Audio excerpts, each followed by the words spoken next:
आज हम इस वीडियो में बात करने वाले हैं कंपनी में कौन कौन सी डिपार्टमेंट रहती है और उसका क्या क्या काम रहता है। तो एक कंपनी को चलाने के लिए बहुत सारे डिपार्टमेंट का रिक्वायरमेंट रहती है। तो उस प्रोसेस को कंप्लीट करने के लिए अलग अलग डिपार्टमेंट क्रिएट किया जाता है। आईटी इंडस्ट्री, प्रोडक्शन इंडस्ट्री और मेटल इंडस्ट्री सबके लिए अलग अलग हो सकता है, लेकिन ओवरऑली सब सेम रहता है।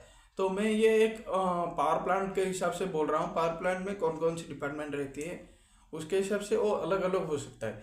तो पहले हो गया एचआर एंड आईआर। उसमें क्या किया जाता है कि वहाँ पर ट्रेनिंग दिया जाता है, पीपल को हायरिंग किया जाता है। उसमें वो वाला प्रोसेस होता है एचआर डिपार्टमेंट का।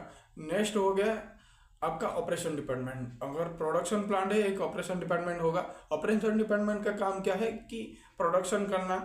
उसके बाद उसको हेल्पिंग करने के लिए मेंटेनेंस डिपार्टमेंट रहता है। कुछ कुछ प्लांट पर ऑपरेशन और मेंटेनेंस एक ही करते हैं। ऑपरेशन वाले मेंटेनेंस भी करते हैं, मेंटेनेंस वाले ऑपरेशन भी करते हैं, दोनों एक ही लोग करते हैं।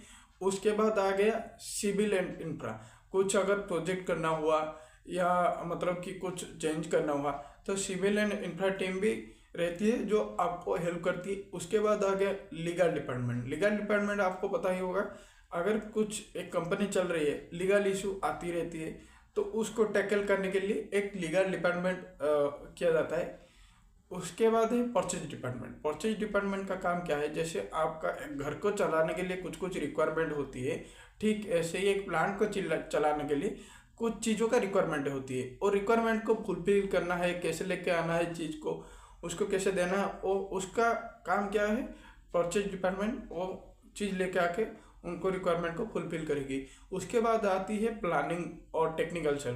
प्लानिंग और टेक्निकल सेल का एक्चुअली काम क्या रहता है कि वहाँ पर जो जो प्लानिंग करना हुआ, जैसे कि एक ऑपरेशन में कब एक बॉयलर ओवरहाउलिंग में जाएगा, कब पीएम कैसे होगी, प्रिवेंटिव मेंटेनेंस कैसे होगी, ब्रेकडाउन मेंटेनेंस मतलब कि क्या रहेगा, कितना इस बार कैपेक्स करेंगे, मतलब कि कितना एक प्लांट को रिनोवेट करना है या कुछ चीज़ चेंज करना है, कितना खर्चा करना है, वो प्लानिंग डिपार्टमेंट या टेक्निकल सेल डिपार्टमेंट वो डिसाइड करेगी। उसके बाद आता है डब्ल्यूसीएम।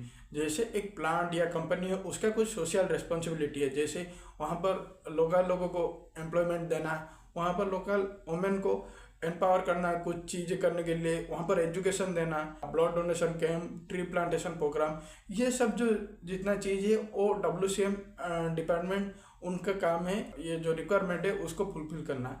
अगर कुछ रह गया हो तो नीचे कमेंट कीजिए कौन सी डिपार्टमेंट रह गया है, या और कुछ इंडस्ट्री के लिए अलग अलग हो सकता है, तो आप मुझे कमेंट कीजिए।